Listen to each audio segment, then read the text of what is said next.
Welcome student, welcome to another video tutorial from Shivaji Group of Institution। पिछले lecture में मैंने बात की थी प्रभाविता के नियम की, लॉ ऑफ डोमिनेंस की। आज बात करेंगे पृथक्करण का नियम, लॉ ऑफ सेग्रीगेशन। सेग्रीगेशन का मतलब होता है किसी चीज का अलग अलग हो जाना, जैसा कि यहाँ पर भी आपको समझ में आ रहा होगा।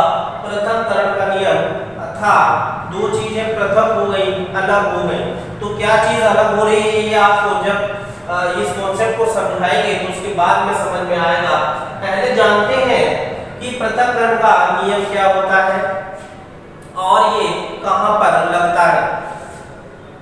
जैसा कि आप सभी लोगों को पता है कि मेंडल ने जब दो शुद्ध विपरीत जोड़ी वाले लक्षणों को क्रॉस कराया था, पृथक्करण के नियम में आपको ये समझना होगा कि जब दो शुद्ध विपरीत लक्षण वाले पेरेंट्स का, जनकों का क्रॉस कराया जाता है तो प्रथम पीढ़ी में हमको संकर पौधा प्राप्त होता है। ये हमने लॉ ऑफ डोमिनेंस में भी सीखा था कि जैसे अगर हम कैपिटल टी का क्रॉस स्मॉल टी वाले पौधे से कराते हैं, लंबे पौधे का क्रॉस बौने पौधे से कराते हैं, तो इससे जो हमें F1 जनरेशन मिली थी उसमें हमको पौधा मिला था कैपिटल टी स्मॉल टी वाला। ठीक है, तो पृथक्करण का नियम यहीं पर लगता है। F1 जनरेशन में जब हमको जो पौधा प्राप्त होता है अर्थात प्रथम पीढ़ी में जो पौधा हमको प्राप्त होता है, इस प्राप्त पौधे का जब हम सेल्फ फर्टिलाइजेशन या सेल्फ क्रॉस कराते हैं, सेल्फ क्रॉस को हिंदी में स्वपरागण कहते हैं,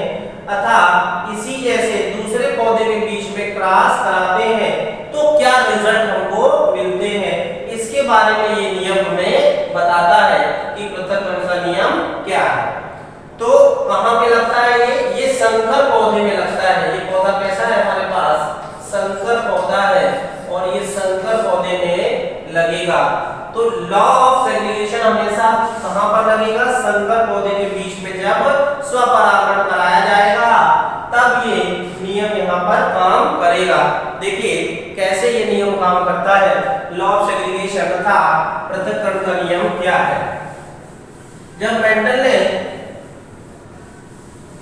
एक जोड़ी लक्षण को ध्यान में रखकर क्रॉस कराया था तो उसे एक संकर संकरण कहा गया और इसमें दो लक्षण लिए इन्होंने। मान लीजिए पहला लंबा पौधा कैपिटल टी इसका क्रॉस कराया बौने पौधे के साथ। ये लंबा पौधा था और ये कैसा था, बौना पौधा। ये पेरेंट जनरेशन है, पी जनरेशन। ये कैसी जनरेशन है, पेरेंट जनरेशन है।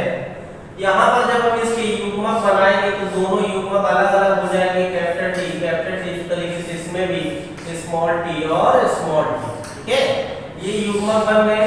इस युग्मक में अब युग्मक बनने के बाद देखिए यहाँ पर युग्मक बन गए। ठीक है, अब इस युग्मक बनने के बाद यहाँ पर हमने जब क्रॉस कराया तो कैपिटल टी स्मॉल टी इसका इसके साथ क्रॉस कराया, कैपिटल टी स्मॉल टी इसका इसके साथ क्रॉस कराया, कैपिटल टी स्मॉल टी इसका इसके साथ क्रॉस कराया, कैपिटल टी स्मॉल टी।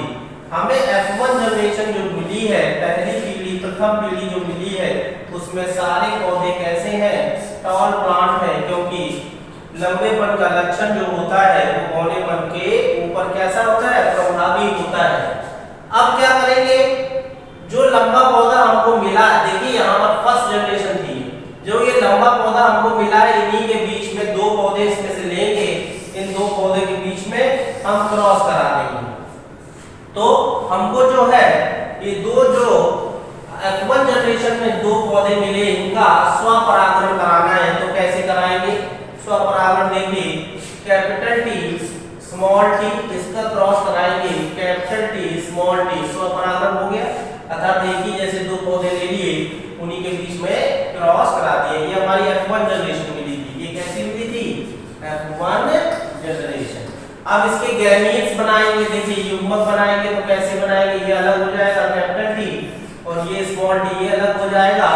उसी तरीके से यहाँ पर कैपिटल टी और ये स्मॉल टी ये अलग अलग होगा। ठीक है, अब जब ये अलग अलग युग्मक बन गए तो इनके बीच में अब क्या होगा भाई, क्रॉस होगा।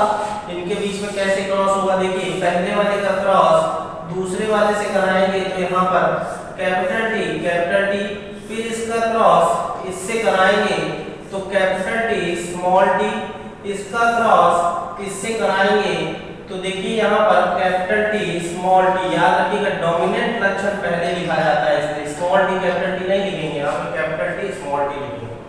जो डोमिनेंट होता प्रभावी होता है वो पहले लिखा जाता है, फिर इसका इसके साथ क्रॉस कराया तो ये हमको मिला स्मॉल टी। अब देखिए ये जो जनरेशन हमारी निकल करके आई है इसको द्वितीय पीढ़ी कहते हैं अर्थात F2 जनरेशन कहते हैं। इसको क्या बोलते हैं भाई? F2 generation.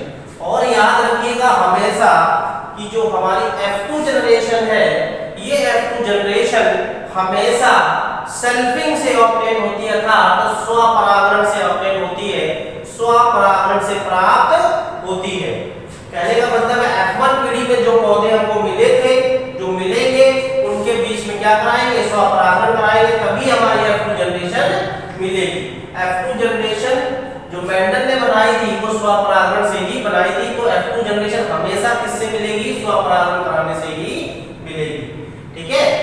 F3 जनरेशन कैसे मिलेगी? F3 जनरेशन जब F2 जनरेशन से जो प्लांट हमारे पास आएंगे, जो प्रोगेनी, जो संतान आएगी या जो संतत आएगी, उसी को फिर हम सेल्फ क्रॉस करा देंगे तो F3 जनरेशन मिलेगा। तो सेल्फिंग से ही हमको जनरेशन मिलती है, था स्वपरागण से जनरेशन प्राप्त होती है।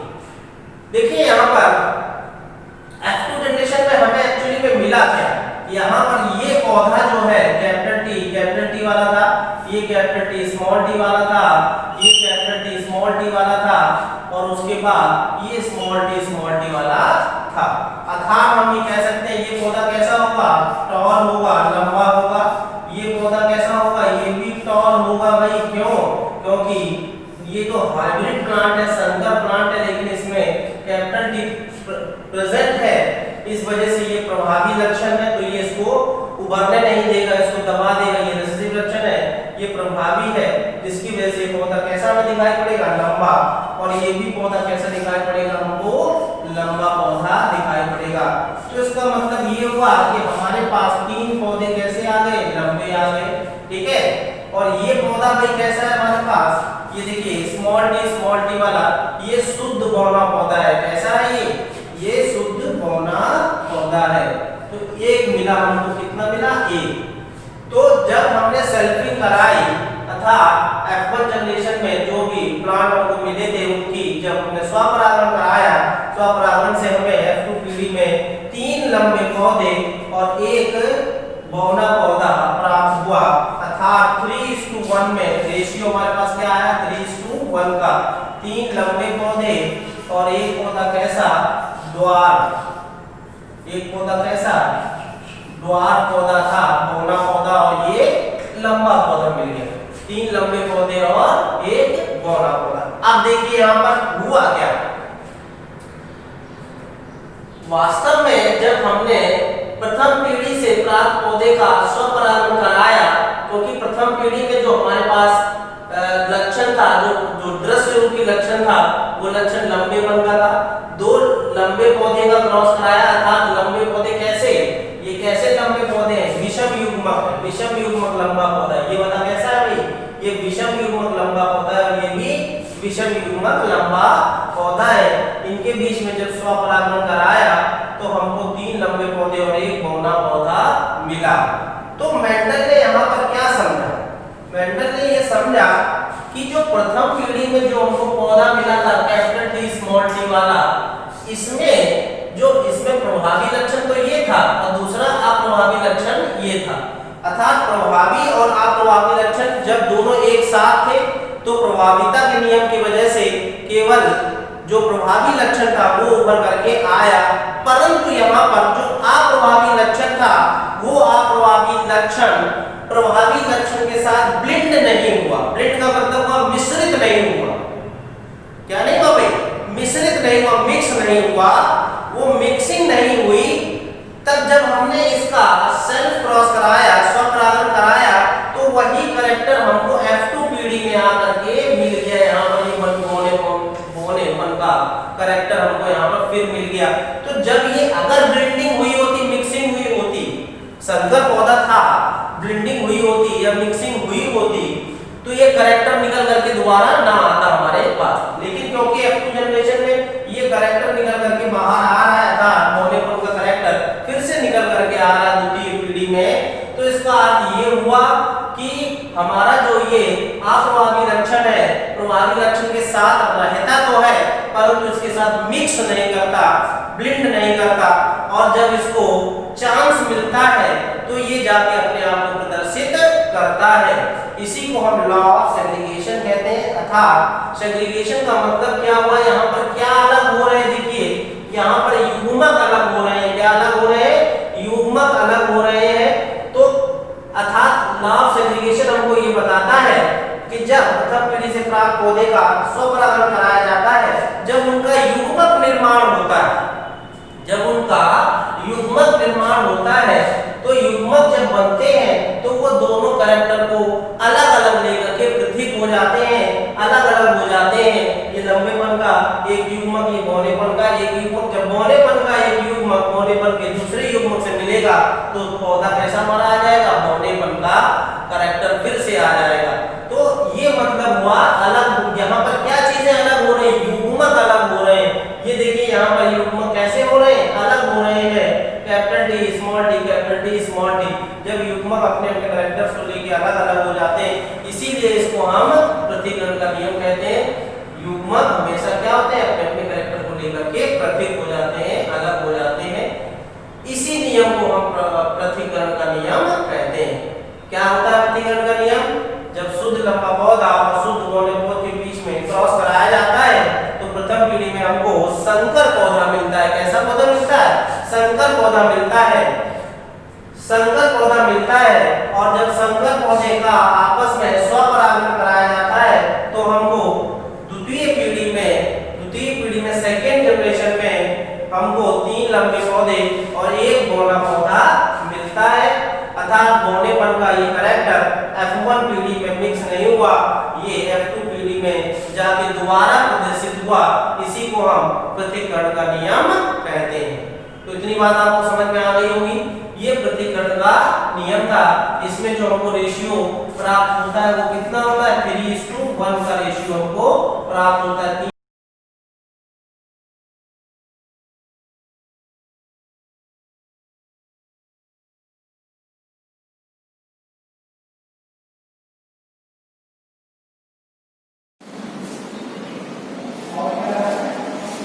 Hello students, myself Anand Saini, I am your chemistry tutor. Let's start to learn chemistry. तो बच्चों चैप्टर आपका चल रहा है कार्बन एंड नाइट्रोजन कंपाउंड और इसमें हम लोग पढ़ रहे हैं कुछ ऑर्गेनिक कंपाउंड्स। ऑर्गेनिक कंपाउंड्स जो स्पेसिफिक आपका टॉपिक चल रहा है, टॉपिक कौन सा है? Ethyl alcohol. अभी तक आपने पढ़ा है एथिल अल्कोहल में एथिल अल्कोहल के बनाने की विधियां और उसकी केमिकल प्रॉपर्टीज।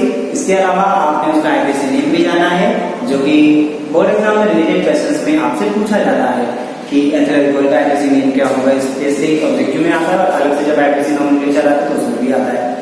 और फिर जब आप केमिकल प्रॉपर्टीज जान चुके हैं तो अब हम लोग पढ़ेंगे ये टॉपिक जो आपका लास्ट टॉपिक रह गया है। जैसे आप देख पा रहे हैं अपनी स्क्रीन पर, बोर्ड पर आपको मेंशन किया हुआ है uses of ethyl alcohol. Ethyl alcohol का यूज क्या होता है हमारी डेली लाइफ में, हम कहाँ यूज करते हैं, क्यों इतना इंपॉर्टेंट कंपाउंड है। और फिर बोर्ड एग्जाम में आपसे कैसे पूछा जाता है, ये बहुत सारे क्वेश्चंस का आंसर आपको आज की क्लास में मिलने वाला है। स्टार्ट करेंगे uses of ethyl alcohol, ethyl alcohol के उपयोग। लेकिन उससे पहले जानना जरूरी है हमें एथिल अल्कोहल की कुछ और प्रॉपर्टीज जो अभी तक आपने नहीं पढ़ी है। कौन सी प्रॉपर्टीज? अभी आपने पढ़ा हुआ है एथिल अल्कोहल का केमिकल प्रॉपर्टीज, रासायनिक गुण, लेकिन आज कुछ एक फिजिकल प्रॉपर्टीज जो जनरल पेपर हम लोगों को पता होनी चाहिए वो हम लोग डिस्कस कर दे रहे हैं, पता होनी चाहिए इसलिए। और फिर ज्यादा से ज्यादा जो डिस्क्रिप्शन हमें करना है अबाउट एथिल अल्कोहल हम लोग पढ़ेंगे क्लास 12 में। ओके, तो चलिए एथिल अल्कोहल की कुछ भौतिक गुणों की बात कर ले रहे हैं। एथिल अल्कोहल के भौतिक गुणों में सबसे पहले अगर कोई बात आती है भाई आपको पता होगा स्टेट कैसा है इसका, सॉलिड, लिक्विड, गैस। यस, तो भौतिक गुण हम डिस्कस करने वाले हैं फिजिकल प्रॉपर्टीज इसकी एथिल अल्कोहल की। फिजिकल प्रॉपर्टीज में सबसे पहला पॉइंट आता है यह द्रव है ना, तो हम बोलते हैं कैसा होता है, ट्रांसपेरेंट। मतलब कहते हैं कि यह एक रंगहीन द्रव है और इसकी एक विशिष्ट गंध होती है। सिंपल सा पॉइंट है, यह एक रंगहीन विशिष्ट गंध वाला द्रव है। मेंशन नहीं कर रहा हूँ, बता दे रहा हूँ, आप चाहें तो आप बता हुए लीजिएगा, सुन लीजिए। यह एक रंगहीन विशिष्ट गंध वाला द्रव है। सिंपली आप समझने के लिए लिख रहे हैं, क्या है, यह एक रंगहीन द्रव है। फिर इसके बाद में एक और पॉइंट भाई, अब जब द्रव है तो हम लोगों को बात करनी है इसकी क्वथनांक की। तो इसका क्वथनांक होता है, क्वथनांक तो समझते हैं ना, क्वथनांक मतलब क्वथन का अंक, क्वथन मतलब उबलना। तो ऐसा द्रव करता जिस ताप पर वह द्रव उबलने लगता है, उबलना प्रारंभ कर देता है, क्या कहलाता है, क्वथनांक कहलाता है। तो द्रव का क्वथनांक, एथिल अल्कोहल जो द्रव है इसका क्वथनांक होता है 78.1 डिग्री सेल्सियस। तो पॉइंट नंबर फर्स्ट में आपसे कहा गया कि यह एक रंगहीन द्रव है, इसका क्वथनांक होता है 78.1 डिग्री सेल्सियस। और एक और छोटा सा पॉइंट, बिल्कुल छोटा सा, जो भी जरूरी है आपके लिए जानना, एथिल अल्कोहल क्योंकि विलायक क्षमता बेटा हम लोगों को पता होनी चाहिए। जनरल पेपर आ जाता है कि ये कंपाउंड किसमें मिले है, किसमें नहीं मिले, और खुद अगर एथिल अल्कोहल की बात की जाए तो ये खुद एक अच्छा सा विलायक भी होता है। तो ethyl alcohol by the way आपका विलय होता है इसमें जल, यह जल में विलय। फिर बहुत सारी चीजें आपके लिए होती हैं, सिंपली अभी आपको 3 पॉइंट करनी होती है। एक तो फिजिकल स्टेट के बारे में पता होना चाहिए, उसका बॉइलिंग पॉइंट और मेल्टिंग पॉइंट अगर है तो आपको पता होना चाहिए, और उसकी विलायक टेंडेंसी आपको पता होनी चाहिए, किसमें विलय होता है, किसमें नहीं विलय होता है। तो ये जनरल प्रॉपर्टीज आपको पता होनी चाहिए। आपके सिलेबस के अकॉर्डिंग बोल रहा हूँ, अभी आपके स्टैंडर्ड के अकॉर्डिंग कोई भी कंपाउंड हो, आपको उस कंपाउंड के बारे में ये कुछ एक 3-4 पॉइंट जरूर पता होने चाहिए। कल में भी अगर आप आ जाते हैं तो वहां भी बस लगभग यही 1-2 पॉइंट आपके रहते हैं। और इसके अलावा एक पॉइंट अगर आपको स्पेसिफिक किसी कंपाउंड से रहता है ना, फ्लेम टेस्ट के लिए जरूरत पड़ता है। मोस्ट प्रोबेबल इनऑर्गेनिक की बात कर लेते हैं कि जलाने में वो लोग का मतलब वो कंपाउंड किस कलर की ज्वाला के साथ में जलते हैं। फ्लेम टेस्ट अगर है तो आप उसका वो भी पता रखना होगा। इसके प्रॉपर्टीज में बाकी आपको ज्यादा जानने की जरूरत नहीं है, पूछा नहीं जाता है। बस आगे बात करेंगे हम लोग एथिल अल्कोहल के यूजेस की। तो यूजेस की जब बात करेंगे कुछ ही पॉइंट्स तो आपको मेंशन किए गए हैं, लेकिन यहाँ पर आपको जो कुछ पॉइंट्स ध्यान रहना बेटा, ये बहुत इंपॉर्टेंट पॉइंट है कि अलग अलग पूछा जाता है एग्जाम में, टिप्पणी लिखने को आता है। मैथिलिक स्पिरिट क्या होता है, मैथिलेटेड स्पिरिट, परिशुद्ध अल्कोहल क्या होता है, पावर अल्कोहल क्या होता है, इस पर टिप्पणी लिखिए, इसका यूज क्या है, ऐसे आपसे क्वेश्चन पूछा है। पहले उपयोग फिर बात करते हैं इनकी।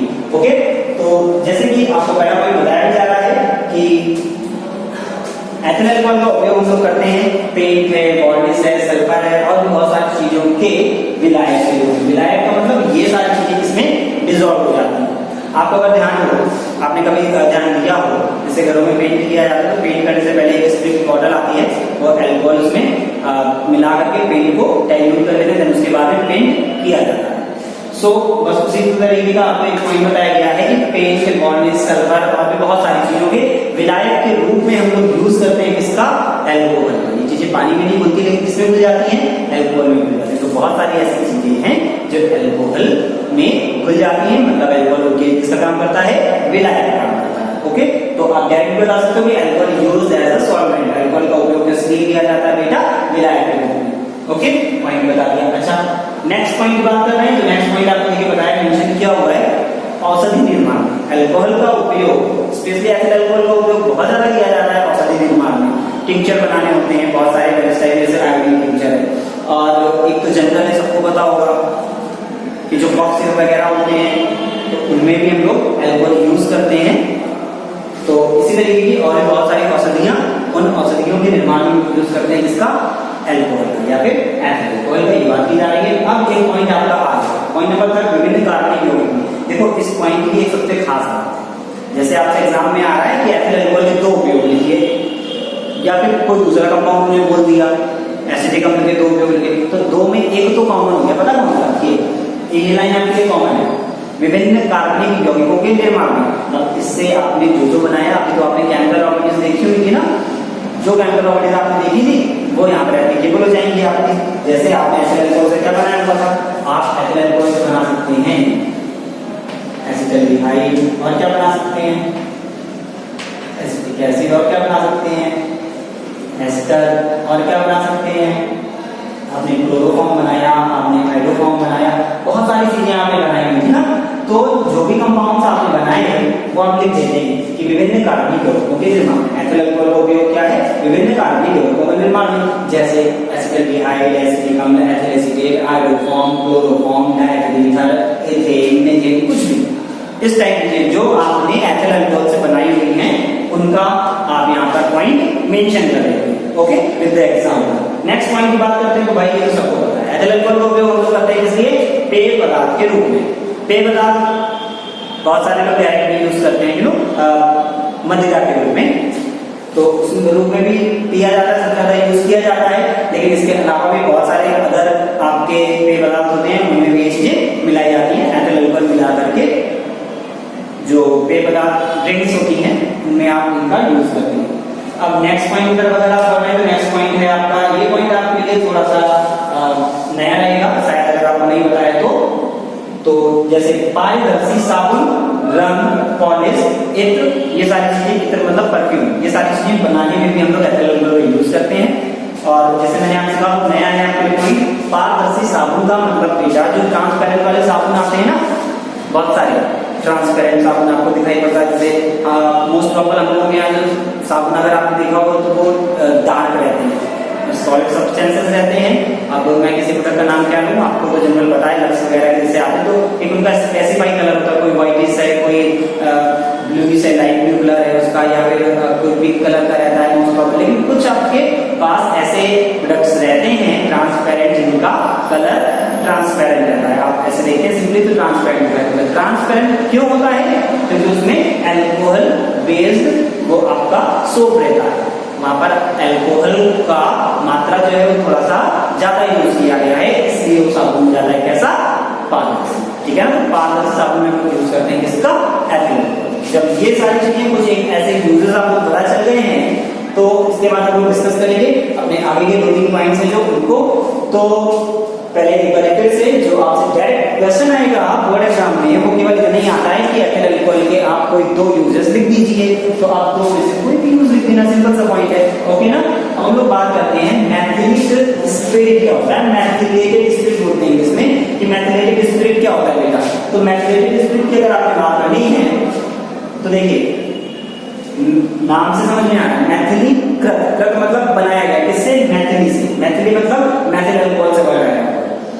और स्पिरिट, स्पिरिट मोस्ट प्रॉपर जो वर्ड हम यूज करते हैं वो एथिल अल्कोहल के प्यूरिफाइड टर्मिनोलॉजी के लिए यूज किया जाता है। तो मैथिलीकृत स्पिरिट सिंपल सा है आपका, जो ये जो एथिल अल्कोहल है ना बेटा, हमने आपसे आपको बताया कि एक पॉइंट था पेय पदार्थ के रूप में। एक्चुअली एथिल अल्कोहल जो बनाया गया वो केवल इसलिए थोड़ी ना बनाया गया कि बस उसको ड्रिंक कर लिया और ड्रिंक करके पड़े हुए नहीं, ऐसा नहीं था। बहुत ज्यादा इंडस्ट्रियल पॉइंट ऑफ व्यू से यूज होता है, इंडस्ट्री में बहुत ज्यादा इंडस्ट्रियल पॉइंट, औद्योगिक रूप में, औद्योगिक रूप में बहुत ज्यादा उपयोग किया जाता है, मेडिसिन में यूज हो रहा है। देखिए मैं आपको इसका पॉइंट बताया तो इतना ज्यादा इसका यूज होता है, और इसकी वजह से क्या होता है कि गवर्नमेंट इस कंपाउंड को, एथिल अल्कोहल को टैक्स फ्री करके रखे हुए हैं। तो अब बहुत सारे लोग, क्योंकि पीने में भी यूज होता है, तो बहुत सारे लोग क्या करते हैं कि वो जो टैक्स फ्री वाला एथिल अल्कोहल है उसको मार्केट में सप्लाई करते हैं पीने के लिए, क्योंकि वो वाला महंगा मिलता है पीने वाला, और टैक्स फ्री वाला है वो जो इंडस्ट्री के बिहाफ पर आ रहा है वो तो सस्ता आ रहा है। तो उसमें पॉइंट ये निकाला गया।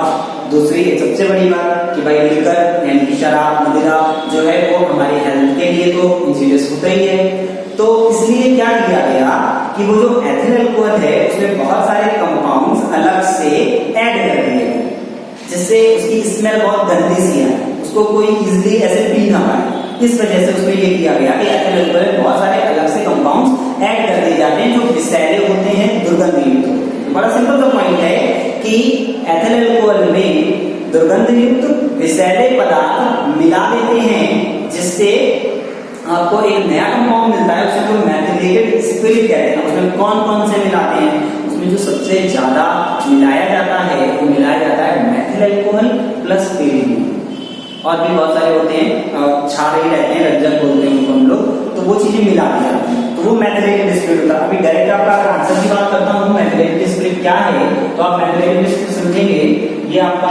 एथिल अल्कोहल, परिशुद्ध अल्कोहल जो आपका आता है, ethyl alcohol plus Maithil alcohol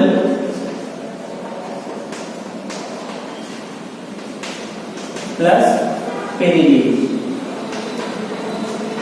और भी एक्स्ट्रा कुछ छाप मिला दिए जाते हैं, वो चीजें आपकी मिला करके दी जाती है। तो मैथिलेटेड स्पिरिट है क्या? मैथिलेटेड स्पिरिट क्या है?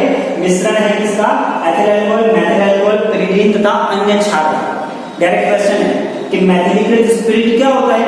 यह है एथिल अल्कोहल, मेथिल अल्कोहल और पेरिडीन तथा अन्य क्षारों का मिश्रण होता है, इसे मैथिलेटेड स्पिरिट कहते हैं।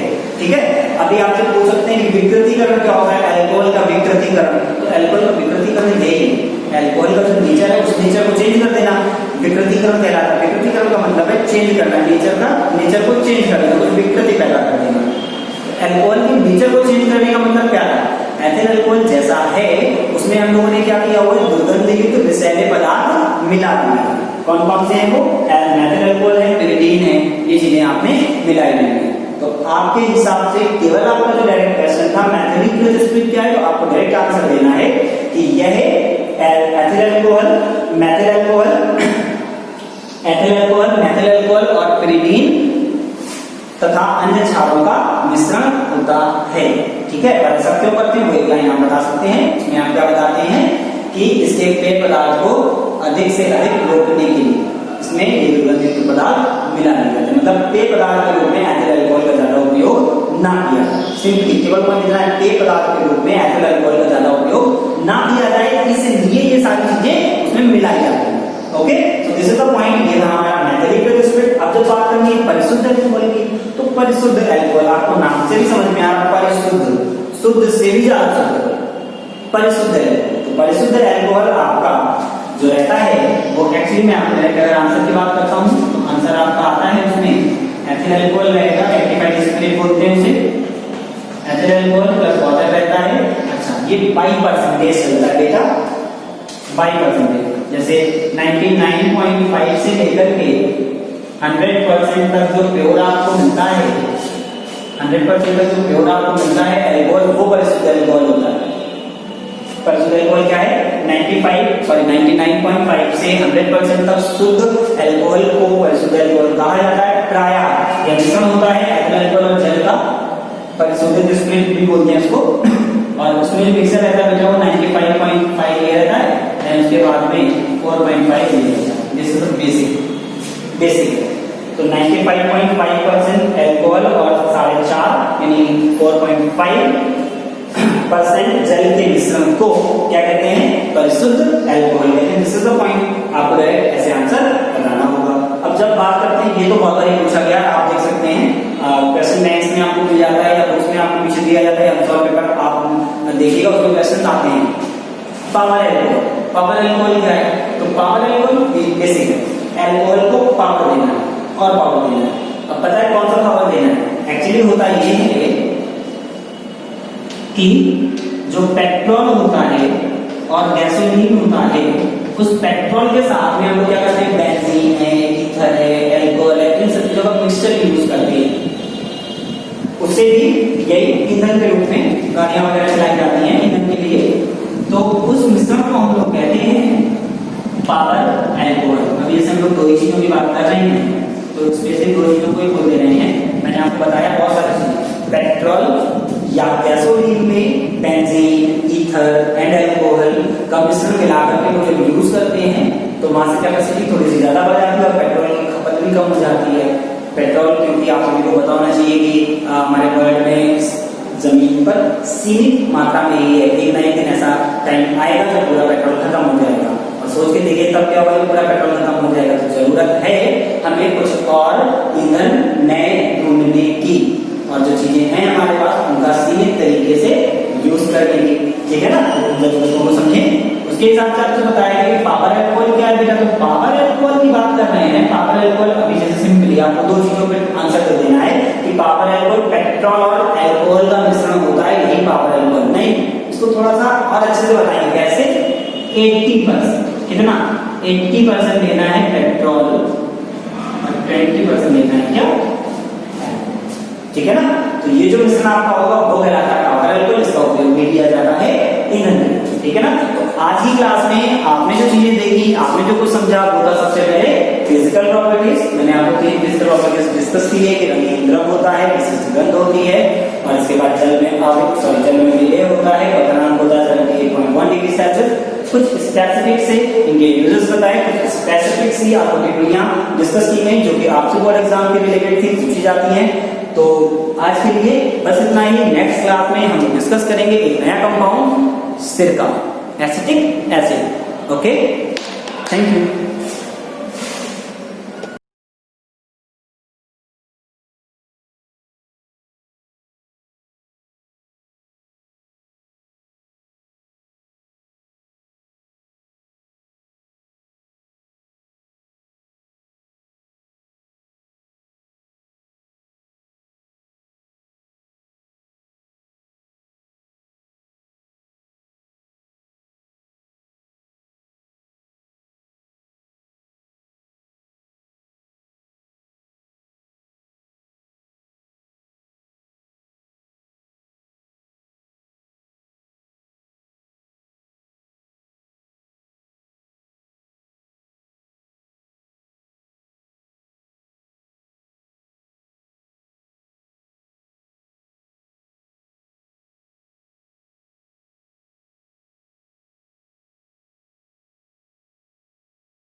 Hello students, welcome to Shivaji Group of Institutions online classes. Today class 10 के लिए मेरा जो लेक्चर है वो नागरिक शास्त्र के पार्ट 4 से है। लेसन 3 हम लोग पढ़ चुके हैं, लोकतंत्र और विविधता, और आज हम चैप्टर पढ़ेंगे जाति, धर्म और लैंगिक मसले। ये हमारे चैप्टर का नेम है। मैं फिर से रिपीट करूंगी, जाति, धर्म और लैंगिक मसले। ये तीनों जो वर्ड्स हैं आई थिंक आपको क्लियर हो रहे होंगे। ये तीनों ही क्या चीज है, ये हमारे समाज का अंतर है। जिस समय हमने आपको प्रीवियस चैप्टर में सामाजिक अंतर पढ़ाया था, उस समय हमने बताया था कि समाज में अंतर किन आधारों पर हमें देखने को मिलता है। उस समय हम इन पॉइंट्स को बार बार बोल रहे थे कि हम समाज में जाति के आधार पर, धर्म के आधार पर और लिंग के आधार पर जो है हमको सामाजिक अंतर देखने को मिलता है। आज हम इन्हीं 3 सामाजिक अंतरों को लेकर चलेंगे, और इस लेसन में जो मेन टॉपिक्स हैं वो यही है कि जो जाति धर्म है, जो जाति है, सबसे पहले जाति, तो जो जाति एक सामाजिक अंतर है वो किस प्रकार से सामाजिक विभाजन में बदलता है, और उस विभाजन का या उस असमानता का जो जैसे जाति में जो हमें असमानता देखने को मिलती है, जो हमें विभाजन देखने को मिलता है, या जो भी हमें जो है अंतर देखने को मिल रहा है, उसका जो है वो राजनीति पर क्या प्रभाव पड़ता है।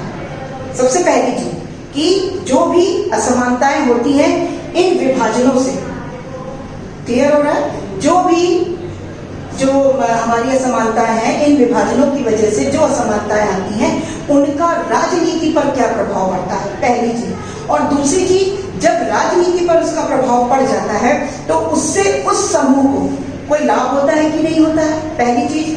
और दूसरी चीज इसका जो और एक फर्क पड़ता है वो ये पड़ता है कि हम जो है ये भी देखते हैं कि उसका जो है और समूहों पर क्या असर पड़ता है। तो हम इस लेसन में इन तीनों ही पॉइंट्स को लेकर चलेंगे। तो सबसे पहला जो हमारा पॉइंट है वो हम लेंगे, सबसे फर्स्ट लेंगे हम लिंग को लेकर, लैंगिक असमानता।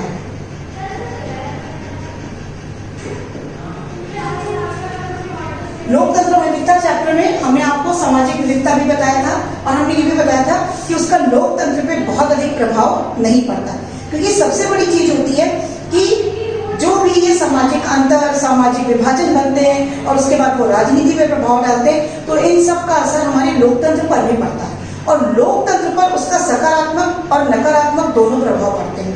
जैसा कि हमने शॉर्ट में प्रीवियस चैप्टर में पढ़ाया था कि लोकतंत्र पर जो सामाजिक विविधता है वो लोकतंत्र पे बहुत ज्यादा प्रभाव नहीं डालती है। और जो राजनीति पर भी उसका प्रभाव होता है वो बहुत सारी परिस्थितियों पे डिपेंड करता है, सिचुएशन पे, जैसे कि लोगों का क्या दृष्टिकोण है इस पे भी डिपेंड करता है। दूसरा, जो हमारे लीडर्स हैं जिन्हें हमने चुना है उन पे डिपेंड करता है, क्योंकि राजनीति में नेता हम खुद चुनते हैं लोकतंत्र में, और इसका भी प्रभाव बहुत ज्यादा पड़ता है। और तीसरा जो होता है वो सरकार का क्या रुख है, मतलब कि जो भी मसला उस समय पर आ रहा है या जो भी मसला, चाहे वो सामाजिक अंतर को लेकर हो या सामाजिक विभाजन को लेकर हो, उस मसले को सरकार किस तरीके से देख रही है, सरकार का उस मसले पे क्या दृष्टिकोण है, इस पे बहुत ज्यादा डिपेंड करता है। अगर सरकार मान लीजिए किसी एक समूह को लेकर चल रही है तो विभाजन क्लियर ही होगा, क्योंकि सरकार का क्या है, मतलब सरकार का क्या रोल होता है, सरकार को चाहिए कि वो सारे जो है वो जितने भी भेदभाव है, जितने भी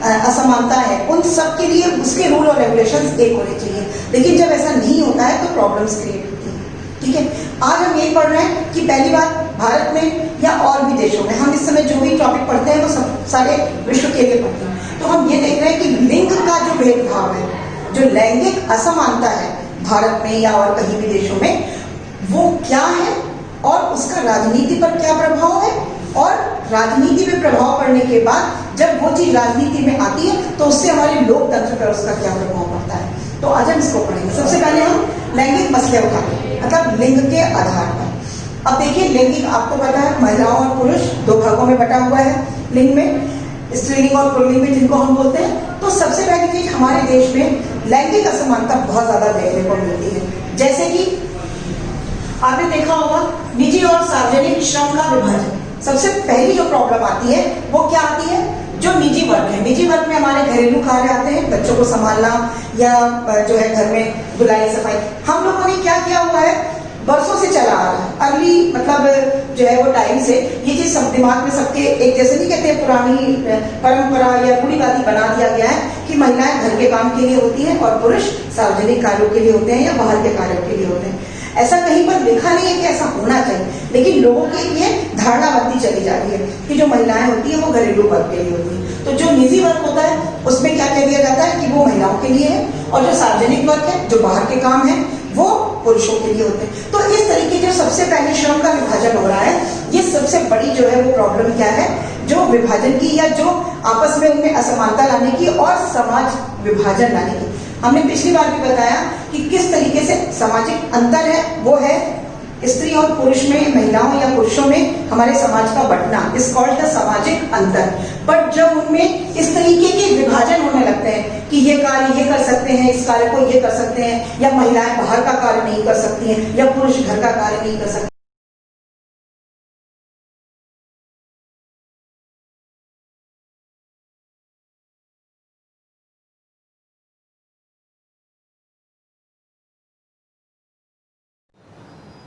Good morning, student.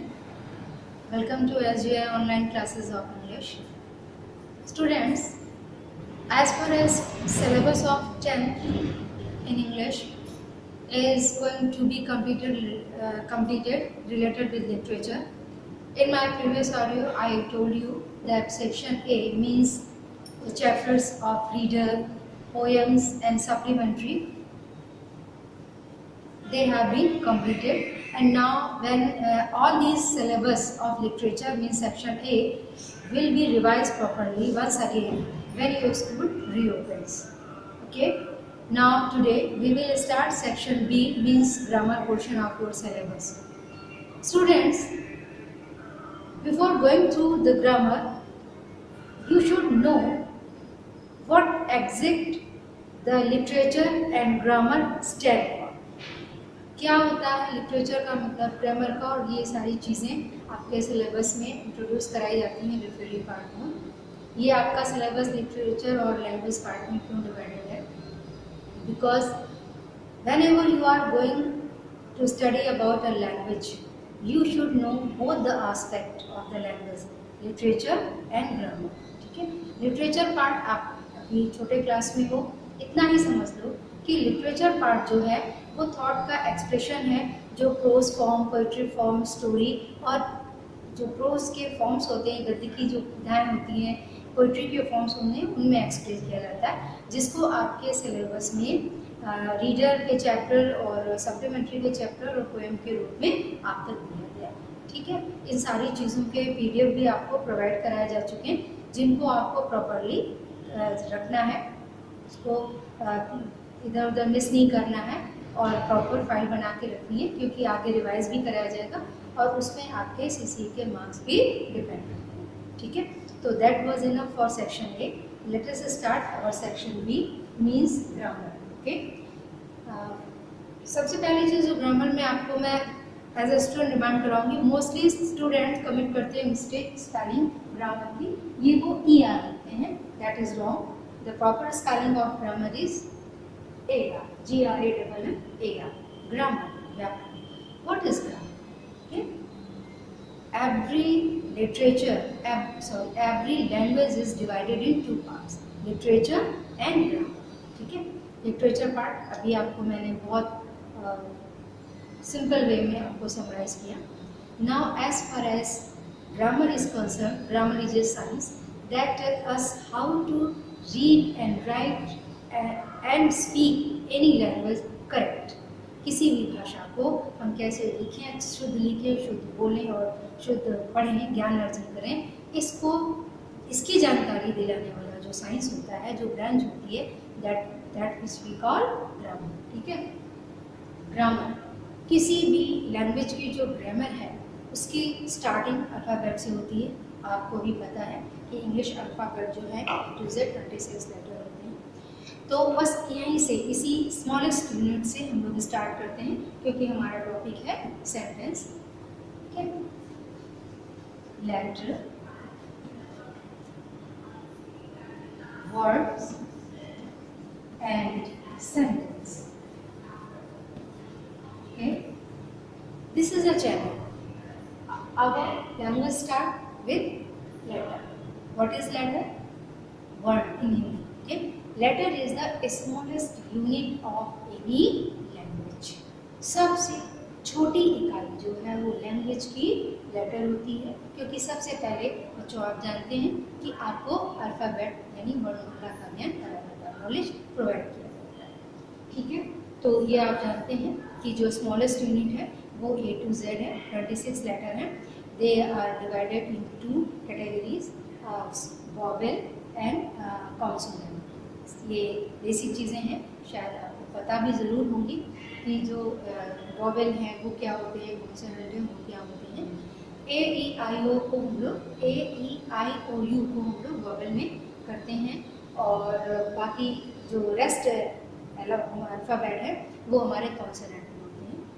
एक चीज़ और भी आपके नॉलेज में शायद हो कि जो W और Y है ये हमारे सेमी वॉवेल की तरह वर्क करते हैं। कैसे? That will be told you later. अब व्हाट इज वर्ड?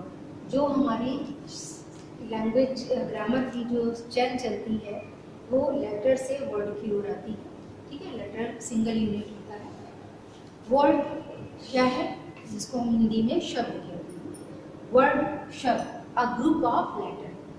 बट केवल ग्रुप ऑफ लेटर से ही आपका वर्ड नहीं फॉर्म होता, उसके फॉर्मेशन के लिए आप उन वर्ड्स की यूनिट इस तरह से प्रिपेयर करते हैं जिसका कोई मीनिंग नहीं हो। हिंदी में हम लोग कहते हैं ना सार्थक और निरर्थक। तो ऐसे वर्ड लेटर को ज्वाइन करके आप कोई भी वर्ड बना दें, वो वर्ड नहीं कहलाएगा until it does not have any meaning। तो क्या डेफिनेशन आपकी क्लियर हुई वर्ड की? कि a group of letter that consist a meaning, जिसमें मीनिंग कोई अर्थ निकलता। ठीक है, ये जैसे इसका भी डिवीज़न आपको बताया ही गया होगा कि आपके 9th क्लास में भी बताया गया होगा, 10th का जब स्टार्टिंग सिलेबस था तब भी आपको बताया गया होगा। उसी तरह से वर्ड का भी डिवीज़न होता है, शब्द का भी विभाजन होता है, डिवीज़न होता है। You can call it kinds of word. Okay, word के भी भेद होते हैं, काइंड्स होते हैं। In simple word we call it parts of speech. जो डिवीज़न है वर्ड का, that is called parts of speech. आपका जो कैब है, जो वर्ड क्रिएट होता है, वर्ड का फॉर्मेशन होता है, वो वर्ड आप ज़्यादा से ज़्यादा 8 तरह से उसको यूज़ कर सकते हैं। It can work like noun, pronoun, verb, adjective, preposition, conjunction and interjection. और इसी वर्क डिवीज़न को जो 8 तरह से हम लोग डिवाइड करते हैं उसको हम टोटल पार्ट्स ऑफ स्पीच कहते हैं। ठीक है, तो लेटर का कॉम्बिनेशन पार्ट जो मीनिंगफुल हो वो वर्ड है। और अब आते हैं अपने मेन टॉपिक पे, सेंटेंस। ठीक है, what is sentence? Sentence is a group of words which consist a complete sense. जो ग्रामेटिकल ऑर्डर में, ग्रामेटिकल सीक्वेंस में रखे जाने वाले शब्द हैं जो एक कंप्लीट पूर्ण भाव को व्यक्त करते हैं, दैट वी कॉल सेंटेंस। उसको हम सेंटेंस कहते हैं। ठीक है, यानी इसकी 2 कंडीशन हो गई सेंटेंस की। इसमें तो वर्ड के लिए एक ही कंडीशन थी कि मीनिंगफुल होना चाहिए, इसमें ग्रामेटिकल सीक्वेंस भी होना चाहिए और सेंस भी कंप्लीट होना चाहिए। अगर वो इनकम्प्लीट सेंस करता है तो इनकम्प्लीट सेंस एक्सप्रेस करने वाला वर्ड का जो ग्रुप है, शब्दों का जो समूह है, उसको हम लोग सेंटेंस नहीं कह सकते। Once again, what is sentence? Sentence is a group of word which expresses a complete sense in a grammatical sequence. Okay, now there are 2 things: kinds of sentence and parts of sentence. As far as kinds of sentence is concerned,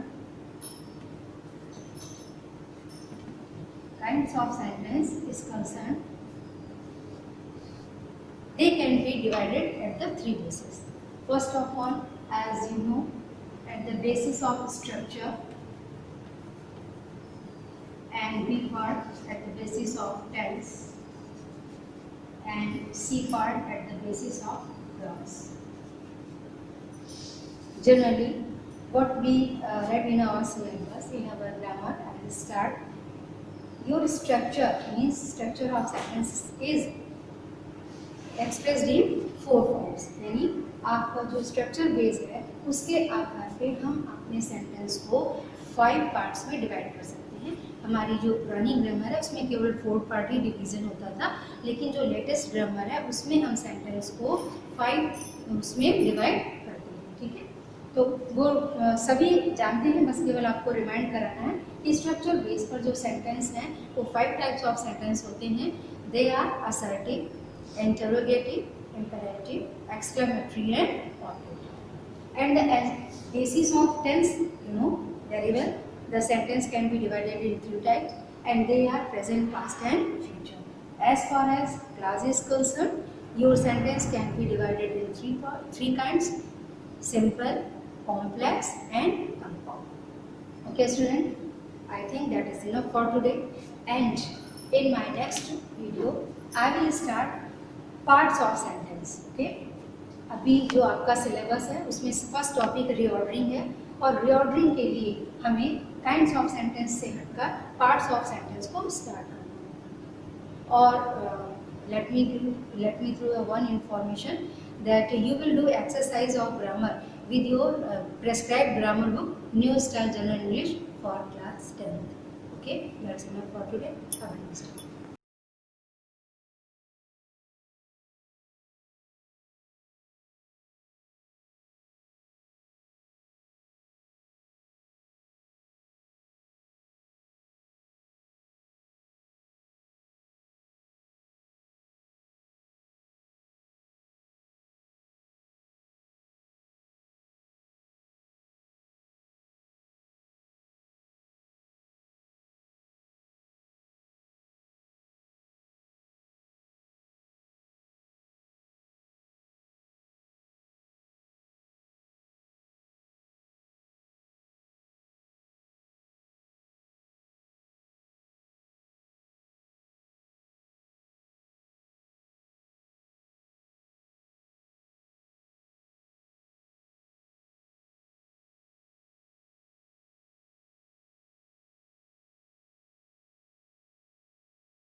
students, आज मैं class 10th में संस्कृत खंड का एक lesson है जीवन सूत्राणी। Last lesson है, इसको मैं आपको इसका हिंदी अनुवाद बता रही। देखिए बच्चों, सबसे पहले शब्दार्थ देख लें। शब्दार्थ में किम सदम मीन्स क्या होता है? क्या। गुरुतरम माने भारी, भूमि माने पृथ्वी, किम सदम उच्चतरम यानी ऊंचा क्या है? चा खाता, खाता माने आकाश। उच्चतरम माने अधिक ऊंची, खाता माने आकाश। किम सदम माने क्या? और शीघ्रतरम माने तेज, वातात माने वायु, और बहुत त्रणात माने तिनका, बहुत रात माने बहुत। माता गुरुतरा भूमि, खाता पितु उच्चतरा। मना शीघ्रतरम वाताता, चिंता बहुतरी त्रणात। अब देखिए इसके हिंदी अनुवाद। किम सदम गुरुतरम भूमि। बच्चों, किम सदम गुरुतरम भूमि यानी पृथ्वी से भी अधिक भारी क्या है?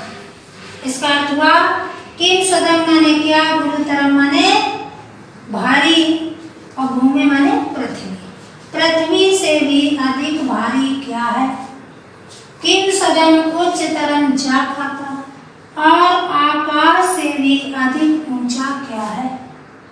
पृथ्वी से भी अधिक भारी क्या है? और आकाश से भी अधिक ऊंचा क्या है? दूसरी पंक्ति में किम सदम शीघ्रतरम वाताता, और वायु से भी अधिक तेज चलने वाला क्या है? वायु से भी अधिक तेज चलने वाला क्या है? किम सदम बहुतरम त्रणाता, और तिनके से भी अधिक क्या है?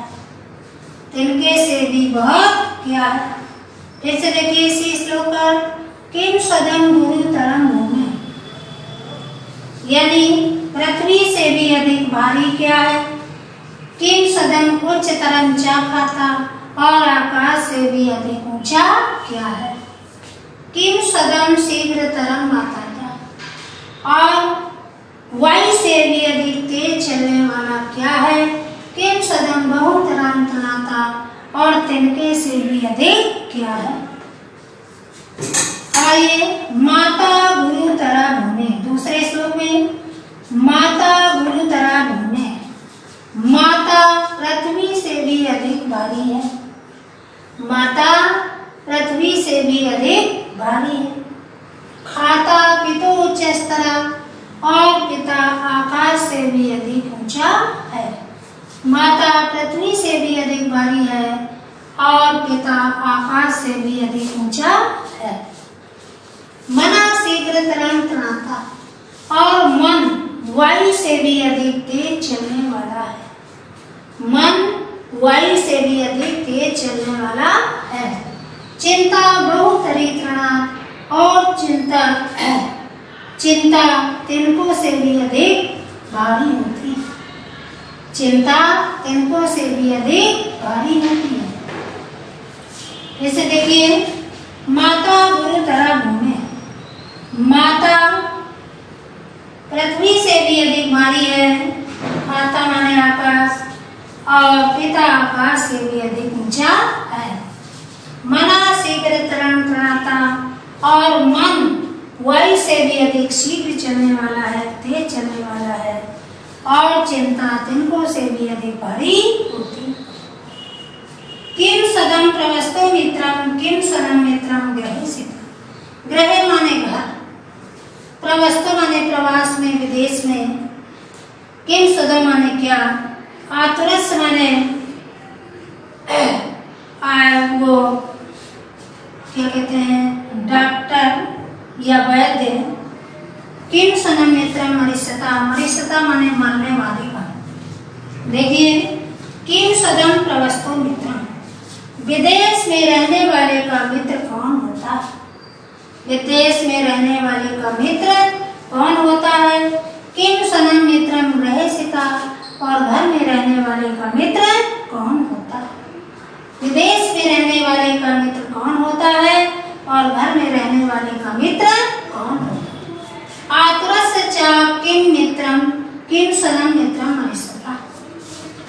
और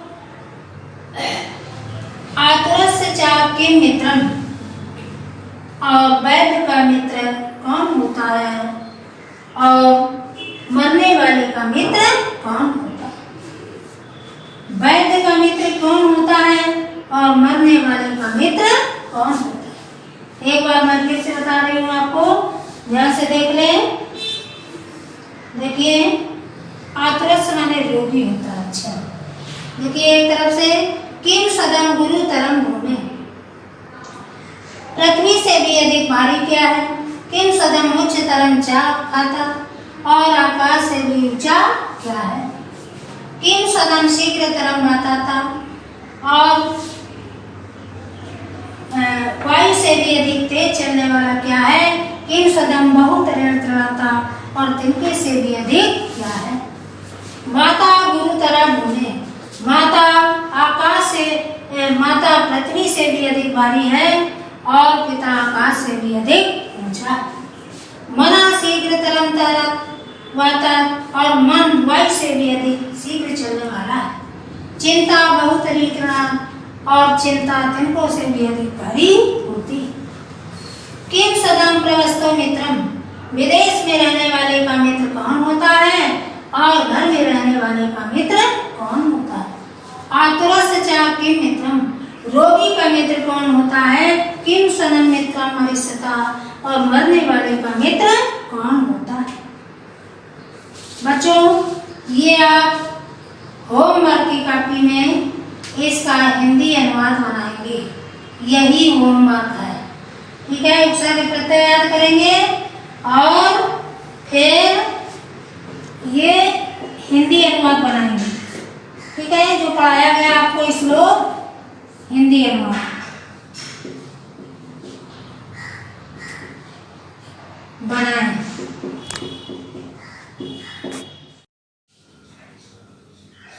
बच्चों, तीसरा श्लोक मैंने उसका हिंदी अनुवाद आपको बताया। अब चौथे श्लोक में है सार्था प्रवस्तो मित्रम भार्या, भार्या मीन्स क्या होता है, पत्नी। मित्रम ग्रहे सीता, ग्रहे माने घर। आतुरस इसका, आतुरस यानी रोगी, विस्का यानी वैद्य, मित्रम मित्र, दानम दान, मरिष्यता मरने वाले का। मैंने आपको शब्दार्थ बताया। देखिए, सार्था प्रवस्तो मित्रम भार्या, विदेश में रहने वाले का मित्र उसका साथी या विद्या होती है।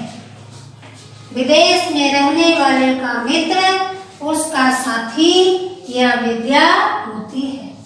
भार्या मित्रम ग्रहसिता, और घर में रहने वाले का मित्र उसकी पत्नी होती है।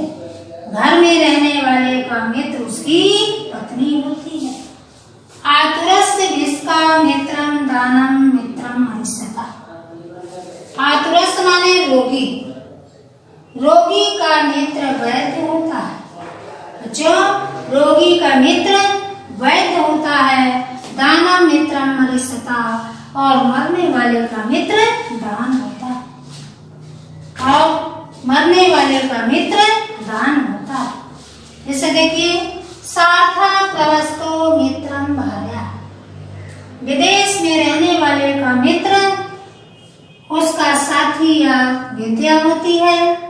भार्या मित्रम ग्रहसिता, और घर में रहने वाले का मित्र उसकी पत्नी होती है। आतुरस्य विस्का मित्रम, और रोगी का मित्र डॉक्टर या वैद्य होता है। रोगी का मित्र डॉक्टर या वैद्य होता है। दानम मित्रम मरिष्यता, और मरने वाले का मित्र दान होता है। मरने वाले का मित्र दान होता है।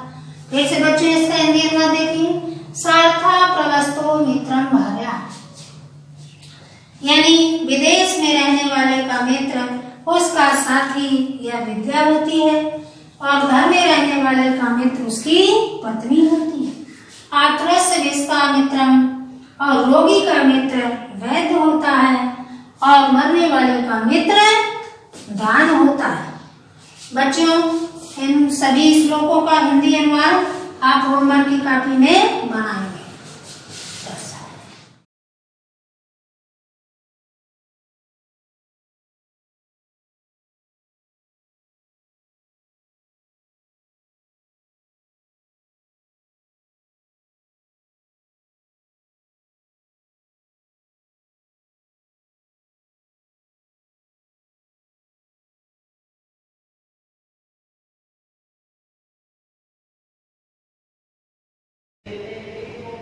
हेलो स्टूडेंट, आज हम पृष्ठीय क्षेत्रफल एवं आयतन सरफेस एरिया इन वॉल्यूम में नया टॉपिक पढ़ेंगे, शंकु का चिन्ह, फ्रस्टम ऑफ अ कोन। जब किसी शंकु से आधार के समांतर समतल द्वारा एक छोटा शंकु काट के निकाला जाता है तो बचा हुआ भाग क्या कहलाता है? शंकु चिन्ह कहलाता है। जब किसी शंकु से आधार के समांतर समतल द्वारा एक छोटा शंकु ADB काट कर निकाला जाता है, ये पार्ट जब हम काट करके अलग कर देंगे तो ये जो बचा हुआ भाग होगा ये क्या कहलाएगा? शंकु छिन्नक। उदाहरण के तौर पर हम जैसे ग्लास हो गया, बाल्टी हो गई, ये सब क्या है?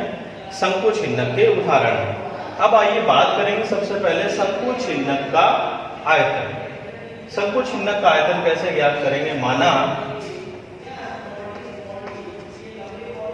OC त्रिज्या बराबर R1,